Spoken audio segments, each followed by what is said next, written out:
Hello everyone, and today we're going to be talking about Noble Knights. Yes, the new update has just dropped with the Duelist Cup, all new cards coming to the game, and that will be covered in detail coming up soon. But I have been putting off making this video for quite some time, trying to get this deck right, because I will be perfectly honest, as much as there are standardized ways of playing it, this is not an easy deck to pick up. But after a while of playing it, this is actually very quickly becoming one of my favorite decks to play for fun, and it's surprisingly, it's got a lot of bite to it for what it is. So very powerful, honestly shockingly powerful. What does it actually do that makes it worthwhile? Well, it's got a very strong knack of being able to look at your opponent's hand, and not only does that give you the ability to snipe cards out of their hand, it also then gives you the knowledge what you need to exactly overcome what you're playing against. How exactly are you doing that? Primarily using your Neospace Conductor, as well as your Neospace Aqua Dolphin. Neospace Conductor looks a little bit out of place, but it will summon out your Aqua Dolphin, perfectly allowing you to go into Assault, which allows you to go into Hulk, and it just spirals from there. It gets pretty nuts. And as well as that, you have the ability to go into the likes of Noble Knight Emperor Charles, which will constantly be sniping cards from your opponent's hand in combination with Smoke Grenade of the Thief. You have your Borreload Savage Dragon, which you'll constantly be using. You have the ability to go into Zeus using Artorigus. So lots of things going on here in the deck. The one thing I would change is I would probably put in a copy of Power Tool Dragon if I had it. It's a UR, and I love Power Tool Dragon. I just don't have the credits right now. So Power Tool Dragon is probably the only addition I would make, as well as potentially bumping the Immortal Phoenix Gearfried up to 3. You can get it through the legacy tickets, so I'm waiting to get the third copy for free. I'm not crafting a third one, but if I get a third copy through the tickets, I would absolutely put a third one in. But yeah, we're going to go over the actual full detailed deck profile at the end. In the gameplay, you're going to be seeing some of the games. You might spot a misplay or two, because again, as I'm saying, it takes a long time to learn to pilot this deck, so there are constantly going to be things you're getting better at. So do pay attention, and if you do decide to pick the deck up, be aware that there is a learning curve. But once you get over that learning curve, it is not only super fun, but also super powerful. I was really pleasantly surprised once I started getting the hang of it. So like I said, if you like what you're seeing and you want to see anything more like this, feel free to subscribe to keep on top of any future videos coming out. We will be covering all of the new stuff, so don't worry about it. We're getting around to it. I just wanted to do this first because I've been putting it off for so long. We also do have a Discord server where people will be submitting their DV level 20 deck lists, and we're going to be getting a conversation going on there, potentially organizing, if we can get a few people in there, little DV level 20 tournaments going on. That could be pretty fun, and then we can cast them onto the channel. I think that would be a whole bunch of fun. We'll see where that ends up going. But for now, I'm going to stop rambling. Let's get into game number 1. Alright, getting into game number 1. Here's the Neospace Connector opening up. As we said, best normal summon of the deck is a grab your Aqua Dolphin. Aqua Dolphin, look at your opponent's hand. Now we know we're playing against... we know everything in his hand. We know we're playing against Phantom Knights. We're even able to snipe one of his boots out of his hand.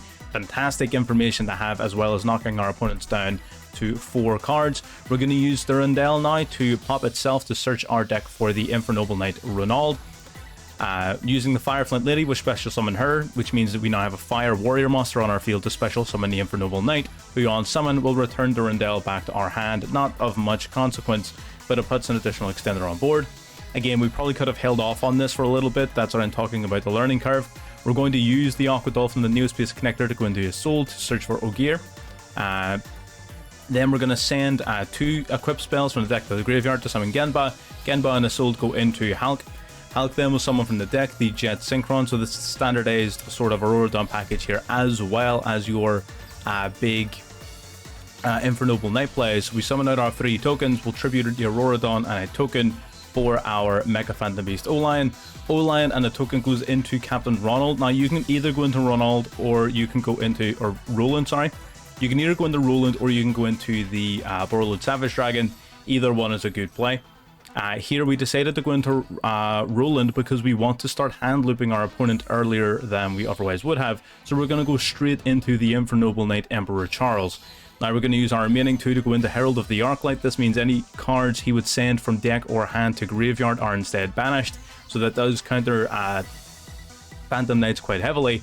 The Infernoble Knight Emperor Charles as well during the end phase is going to be able to equip onto himself a equip spell from the graveyard.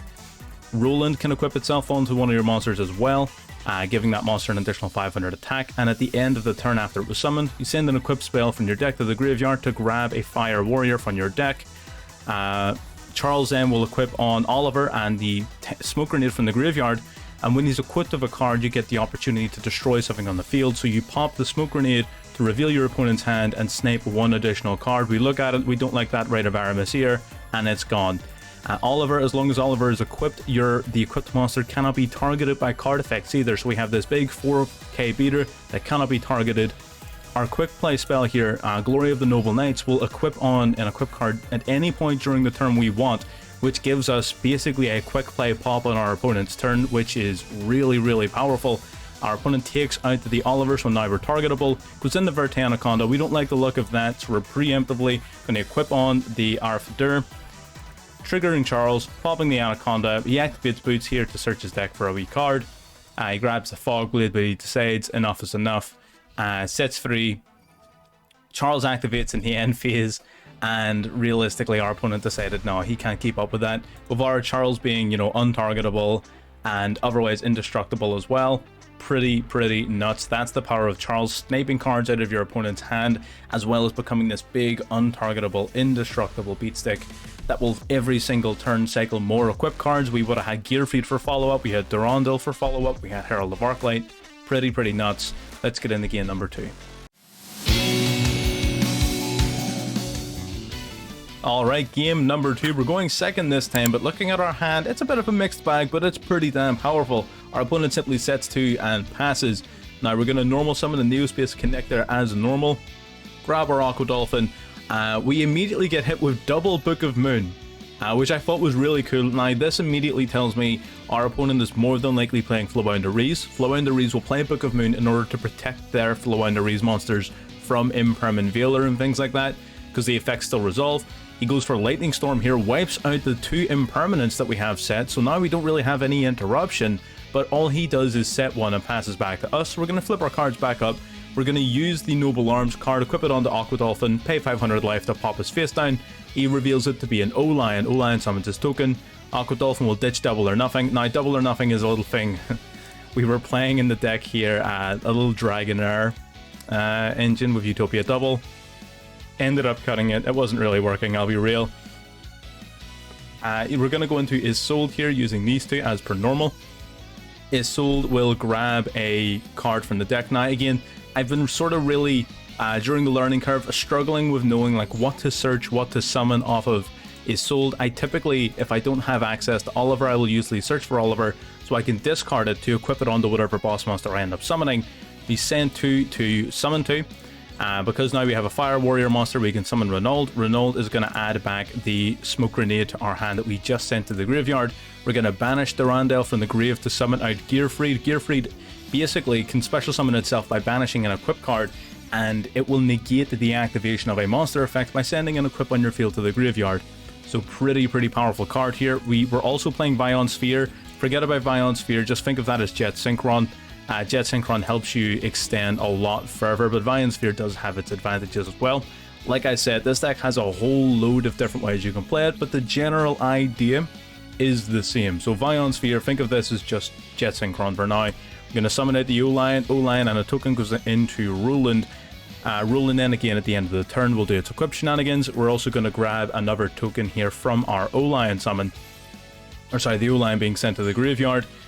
Then we're going to use these 2 to go into the Borreload Savage Dragon. We're going to equip onto the Savage Dragon the Auroradon from the graveyard, and Roland will equip itself onto Gearfried as well to give it an additional 500 attack. Smoke Grenade as well on the Gearfried, just giving us as many equipped cards as possible in order to limit our opponent's plays. Unfortunately, we don't quite have lethal, but we do have quite a lot going on. We're also going to search for Ogier for follow-up, so we have quite a powerful hand here for next turn as well.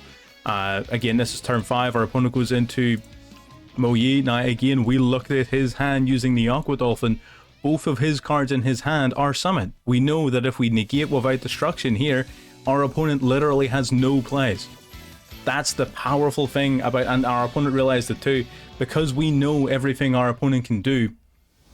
It really does shape the course of the game. You can play exactly what you need to play in order to beat them. Like, the amount of freedom and flexibility and power that alone brings of it, even if you're not popping cards, just looking at their hand is so strong. So again, bear that in mind. That's honestly, that by itself is what's making me love this deck so much. It's making me almost want to try a Neo's deck, because that's such a cool thing to be able to do. I love that so much.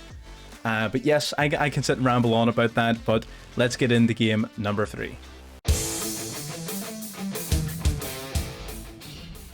Alright, getting into game number 3, we don't have the Neospace connector in hand, but which ultimately isn't the biggest of deals. You also have this guy right here, Ogier, which is a pretty decent normal summon as well. Unfortunately, it does get hit with Ghost Ogre. Now, this is actually what, this actual interaction is what led to the inclusion of the Noble Arms of Destiny in the deck, because what we could have done is chained Glory of the Noble Knights to equip onto our Ogier the Noble Arms of Destiny, then it wouldn't have been destroyed. Just an idea, not overly important. Glory of the Noble Knights can also still grab Durandal, so it's not as if we're losing loads. We're going to send an equip spell to the grave to special summon Oliver, then we'll equip onto Oliver Durandal. Durandal will then grab the Renault, or whatever the hell it's called, by destroying itself. We then grab Gearfried from the graveyard using the Renault, who will then special summon itself out to the field.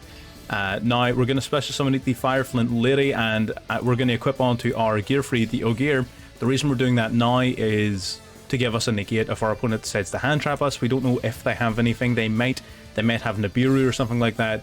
Having the equipped on the field for Gearfried is granting us a lot of flexibility. Here you're seeing the standard Aurodon with the Jet Synchron. We don't have a discard, unfortunately, but we're going to have to make do. We summon out our 3 tokens, tribute 2 for the O-Lion, bringing it out. Synchro with all 3 into the Borreload Savage Dragon. We of course still have the token that's going to be summoned off of the O-Lion, as well as our level 1 tuner Oliver. Whenever Oliver is special summoned using its own effect, it becomes a level 1 tuner. Which is very significant, because now we can go into Herald of Arclight. Oliver then will equip itself as well from the graveyard onto Gearfried.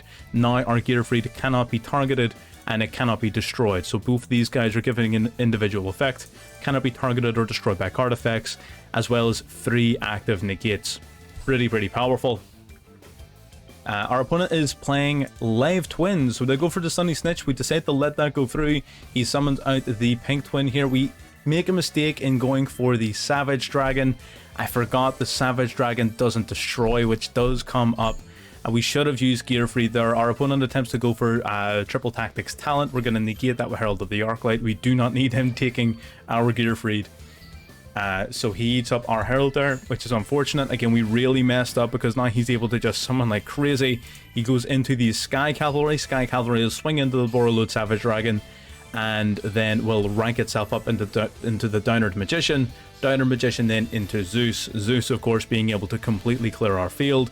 Activates once. We negate with Gearfried, but he's just able to chain again with the last 2 materials to still wipe the field, which is unfortunate. This deck doesn't have a lot of 1-card starters. It has a few, like the Neospace connector, for example, will be an excellent draw here. End phase, what do we draw into? We draw into Glory of the Noble Knights, which does nothing by itself, which is really unfortunate. We did have a few cards we could draw into. This just was not one of them, Chief. Our opponent either had this in their hand or drew into the Pink Live Twin. They're able to start going into their play, summoning the Pink Evil Twin, then the Blue Evil Twin, which will revive the pink one from the graveyard. Then they're going to be able to go into the draw card, which just happened to be Secret Password. Secret Password grabbing Sunny Snitch. Sunny Snitch then being able to search for another card, which will be the blue starter. Then he goes into Trouble Sunny, which again, 3300 attack, going to swing in directly at us here. Main phase 2 and end. So this is going to be able to tribute itself to summon both Evil Twins at any point during our turn. So honestly, at this stage, trying to find a play that will actually work is very difficult. He decides to trigger his Sunny right away. Now we're going to chain Glory of the Noble Knights. This is exactly what I was talking about before, where we're going to equip on this card here. Now this, the Infernoble Arms Durandal, whenever the targeted card, the equipped card, is destroyed, you can basically grab a level 5 or lower fire warrior in your grave and special summon it. So our opponent here is not going to read, they're going to draw their card, they're going to pop our Renault, which is actually going to work to our advantage. Unfortunately, it's just not going to work to our advantage enough to get us the win. Duranda will resummon Renault. Renault here would have been able to turn the game around, adding the gear free back to our hand, but our opponent hits us with the effect veiler, and that makes it extremely difficult for us to get any momentum going. Unfortunately, we really did have the play. We would have added back the gear freed, special summon, take out at least one of the twins. We would have had a monster negate as well. Would have been crazy, but what are you going to do? That's just life sometimes. Our opponent here is going to go for another Sunny Snitch after another secret password. This guy is burning through these things. Again, normal summoning out, special summoning out, goes into the Nightmare Unicorn here. He's going to shuffle back our Renault. And he's also going to be able to, I believe, draw a card? Oh no, he's summoning the Pink Twin from the graveyard, and the Pink Twin will let him draw a card. Yes. And he has more than enough damage on his field for lethal here, but he is going to go into another Sunny, because why not? And that's pretty much game. Which is unfortunate. We were so close to the comeback. We really had it there with the gear free play off the Renault. We really thought we had it there of our opponent, but unfortunately they had just the right card to get them out of that situation. But that's life, you know, sometimes those types of things are going to happen. But again, the deck performed very well. That opening board was very significant. Our opponent did have ways of breaking it, and we did make a mistake not using the gear free to negate their starter. Instead, we used the Borreload Savage Dragon, which was a huge misplay. Had a massive impact on the game because the gear free would have destroyed it, meaning he wouldn't have been able to special summon his extenders. Such is life. What are you gonna do? Let's get into the deck profile and we'll talk about it sort of more in depth and what some of the individual cards do. Alright, so getting into the deck profile. Now you're looking at this deck and you're thinking to yourself, what the hell is going on? This is like 7 different decks playing into one. Well, it's actually rather straightforward, to be perfectly honest. So, elephant in the room, what are we playing that we don't need to be? We're playing 3 Effect Veiler, 3 Imperm. Those 6 cards can be whatever you want them to be. I just like these 6 because I don't like Flowandereeze, and they give me the best possible matchup. I'll be honest, they can be whatever you want, so we're going to cut them out for now. 6 hand traps of your choosing. So what are we playing in terms of the actual Infernoble Knights?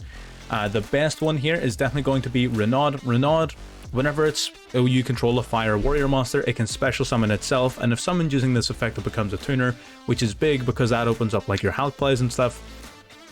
More importantly, when it's special summoned by any effect, now bear in mind this, it gets to add a fire warrior monster or an equipped spell from your banished pile or graveyard to your hand. Now that doesn't just apply to it being summoned off of its own effect. So if you were to summon it, for example, off of Isolde, that effect still applies. You still get that return. You're not going to summon it off Isolde too much because you're instead going to be summoning Genba, almost purely because it's a tuner. But we'll get to that in a moment. But yes, this guy, really powerful card, and he's especially powerful in combination with Ogier. Why is it powerful in combination with Ogier? Well, on summon, this guy can send from your deck to the graveyard your gear free, your main deck boss monster, which we will get to in a moment. And then if you have this guy in your hand, you can special summon it. It will add the gear free back to your hand. So this is sort of like a 2-card search for your gear freed, which is otherwise unsearchable. So really strong. Also, you can equip it from the graveyard onto one of your warrior type monsters. The equipped monster cannot be destroyed by card effects. That's big. Oliver is fairly similar in that it can equip itself from the graveyard onto one of your warriors, and that monster cannot be targeted. So in combination, they're quite powerful. What does Oliver do that's different? Well, instead of being able to send off of its summon, you can send a equip spell or a fire warrior monster from either your hand or your field to the graveyard to special summon this guy, and when you do summon him like that, he becomes a level 1 and he's already a tuner. So this guy is like a tuner extender, which is really good because the deck doesn't have a lot of that going on, but having some of it is very important. His native level of level 4 is also sometimes relevant. Not often is it relevant, but again, it can come up, you know, level 4 and level 1 with your Fireflint Lady will allow you to go into like your Roland and things like that. So on occasion it comes up, but it's not that big of a deal. Spells and traps for your actual Noble Knights. You're playing Heritage. Heritage will add a Noble Knight or a Noble Arms card from your hand or deck to your from your deck or graveyard to your hand. This card is nuts. It can also recycle itself from the graveyard whenever your Noble Knight's destroyed, which doesn't happen a lot, I'll be honest, but it's a neat little addition. This is basically Rhoda 2.0, except it can't search Neospace Connector. This card's insane, really, really good. We're in terms of the Noble Arms and Equip cards, we're playing Noble Arms of Destiny, protect your monster from being destroyed.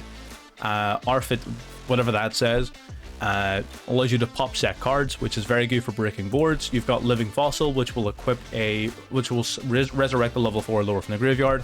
Very, very strong extender. In for Noble Arms, Durandal is your search. You can equip it onto any monster, including your opponents, and you can pop itself to search your deck for a level 5 or lower fire warrior, which is insane, because again, that's a solid portion of your deck. And not just Noble Knights, it can also search for your Fire Flint Lady, which is really good because she's a good extender that we'll come to in a moment. And lastly, we have Glory of the Noble Knights. This is a card that not a lot of people play, I'll be perfectly honest, and maybe 3 of it's too much, but I love this card. It is basically a quick play equip of any of your Noble Arms from your deck onto one of your monsters, one of your Noble Knights specifically. So it's an additional basically search for Durandal. Durandal searches for everything else. Or if you've already used Durandal, it can also search for, you know, protect your card, pop back row, and Charles, a quick spoiler jumping ahead, Charles can destroy a card whenever it's equipped with a card. So Glory of the Noble Knights becomes like a quick play destruction then as well in combination with Charles. Really, really powerful, and it doesn't have to be a Noble Arms card you equip. It can be Smoke Grenade of the Thief as well. It obviously can't be Living Fossil, but it can be Smoke Grenade of the Thief, which is big whenever you're combining it with Charles. Bear that in mind. So that's the Noble Knights package in the main deck. What then are we using to back it up? We are using the Neospace Connector, which is the best normal summon in the deck. On normal summon, grab your Aqua Dolphin discard 1 to look at your opponent's hand, and if possible, choose a monster, and if you control a monster that's bigger than theirs, their monster gets destroyed and they take 500 damage. So the destruction of a card in their hand isn't even that big of a deal, but it does come up if they're playing hand traps. You know, your Neospace Connector by itself is going to be bigger than Ash Blossom, bigger than Effect Veiler, bigger than whatever, but it's the knowledge you get from that play that is insane. Neospace Connector, its first effect can only summon from the deck, but its secondary effect, you can tribute this card to summon a Neospacian from the graveyard. So the additional copies will basically normal summon, then tribute themselves to resummon the Aqua Dolphin, so they're not even dead for follow-up, they're still usable. So do bear that in mind, and both effects are usable in one turn. The Aqua Dolphin effect is not a hard once per turn, so you can like use Connector, summon the Aqua Dolphin effect, then you can get rid of Aqua Dolphin for something, like the Isolde if you have an extender, then Neospace Connector contribute itself to summon the Aqua Dolphin, and then use its effect again, which is pretty nuts. I don't think I've done that particular combination yet, but it in theory is super powerful, being able to snipe 2 cards from your opponent's hand. Nuts. And that's before everything else. I'm going to ramble on here far too long. Okay, so that's the Neospace Connector engine, and then basically once you've popped the card in their hand, it provides you with 2 warriors on your field that you contribute for Isolde. That starts off your whole play, because Isolde will search for one of your warriors, whatever one you want, if you even want to use that effect.